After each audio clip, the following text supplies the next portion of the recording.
morning everyone, I am Alche Gamposilao, Level 3 Student Nurse from Davao Doctors College Incorporated, and I will be return demonstrating the open gloving technique. Before I start the demonstration, let me have a brief discussion about open gloving technique. So, sterile is generally defined as meaning free from microorganisms. Sterile technique involves strategies such as in patient care to reduce exposure to microorganisms and maintain objects and areas as free from microorganisms as possible. Open gloving technique is used for minor procedures when the only hands need to be covered. For example, sterile patient preparation, bone marrow biopsy, and urinary catheterization. We pick up the opposite gloves with the gloved hand in a way that the fingers are protected in the inner side of the pocket. It protects the person involved cleaning the open wounds of the patient. Also, it protects the hands from the excretory fluid coming from the patient. It protects the hand of the person when touching the skin of the patient that has sores, open wounds, cuts, or scratches. So, to start, first let me have my preparation. So, first step, remove jewelry and other accessories. Rationale for this is jewelry can harbor microorganisms. Next step is make sure that there are no artificial nails, extenders, or cheap nail polish. Rationale for this is artificial nails, extenders, or cheap nail polish can harbor additional microorganisms. My nails are extenders. Next step is inspect hands for sores and abrasions. So report to the supervisor if required. So rationale for this is open sores can harbor microorganisms too and might cause infection. So my hands have no sores. So next step is ensure that sleeves are at least 2 or 3 inches above the elbows. Rationale for this is it prevents sleeves from becoming moist and prevents transfer of microorganisms from the sleeves.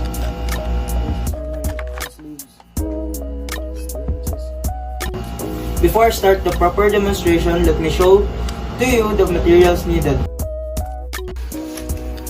First is sterile gloves. The table, ensure that the table is above the waist because anything that is lower the waist is considered unsterile, and also alcohol for hand hygiene. To start the proper demonstration, first step is perform hand hygiene or hand washing or use alcohol-based hand rub.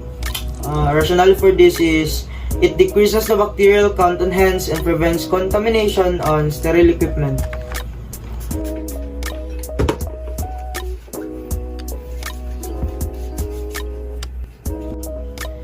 Second step is clean surface to open sterile field and raise its height above waist level if necessary. So rationale for this is all sterile equipment should be above waist level. Lower than waist level is considered unsterile. The surface is clean. The gloves is placed in the sterile field. Next step is inspect outer packaging of gloves for sterility. Rationale for this is all sterile items must be checked for sterility prior to use. Always examine sterile gloves packaging for expiry date, intactness, and tears. The package should be dry. Sterile gloves have outer packaging that must be removed prior to starting the procedure of applying sterile gloves. So I'll be inspecting the gloves. The gloves upon inspection from packaging is neat and no dirt. The packaging is far from expiration and there are no tears, and also it is intact. Also the expiration date, as I inspect, it is far from the expiration and it will expire on 2022. So next step is open the sterile packaging by peeling. Open the top seam and pull down to expose the second sterile wrapper. Rationale for this is open sterile packaging without contaminating the inner package. So I will be opening the package.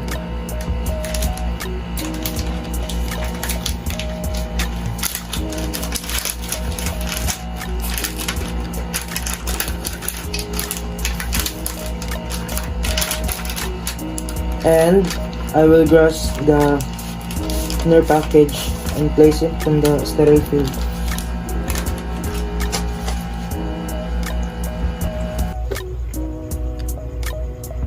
Place inner package on working surface and open up to see right and left gloves. So, rationale is open sterile packaging without contaminating inner package. Opening the package to see the right and left glove.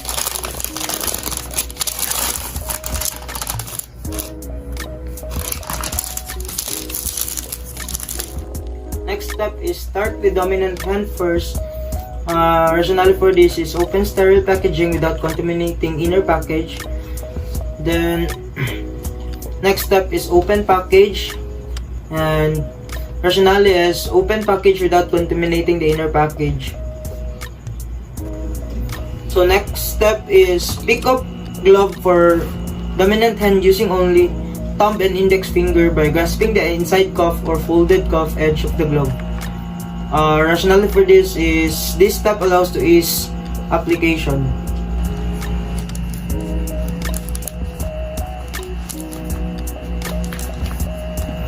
Next step is do not touch the outside glove.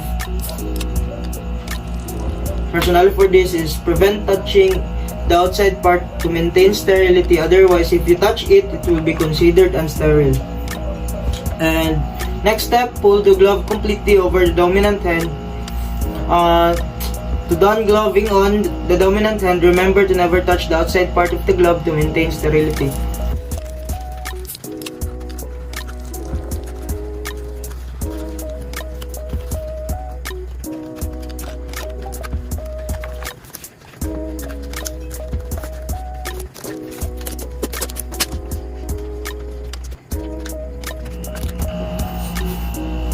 Next step is insert glove hand into the cup of the remaining glove.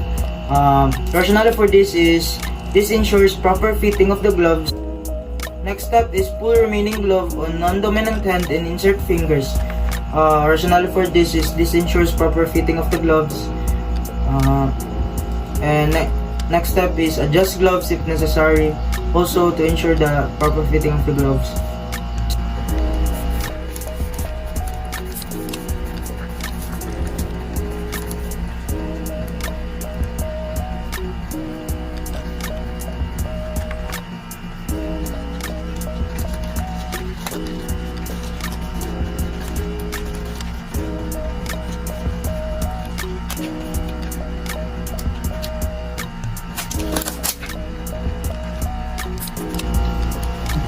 Next step is once gloves are on, interlock glove hands and keep at least 6 inches away from clothing, and keeping hands above waist level below the shoulders. Rationale for this is this step prevents accidental touching of non-sterile or the front of the gown. So I will be adjusting the gloves to its proper place.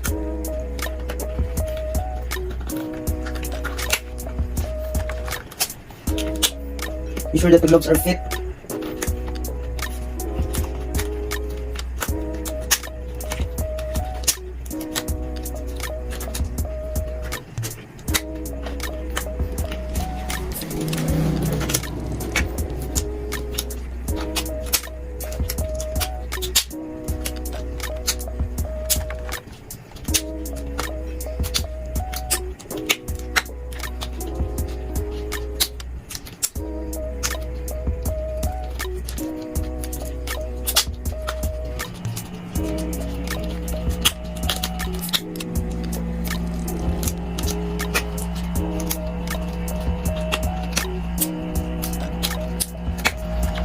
So next step is to remove gloves.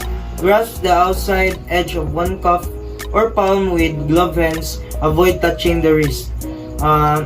Rationale for this is doing this prevents contamination of the hand when removing glove. So next step is pull the glove off and turn the glove inside out. So now I'll be removing the glove. First is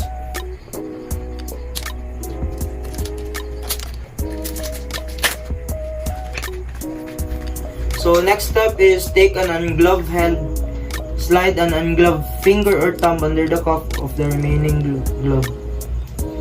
So next step is peel the glove inside out over the previously removed glove and bagging both gloves.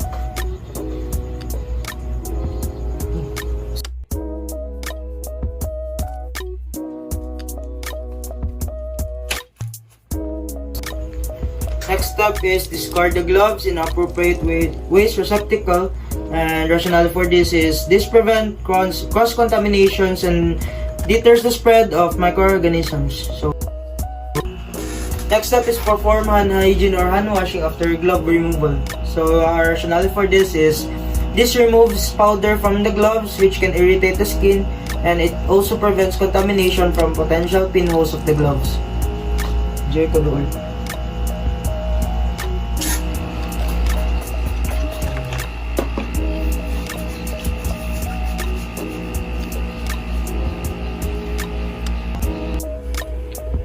So my return demonstration for open gloving technique is done. Thank you everyone, and God bless.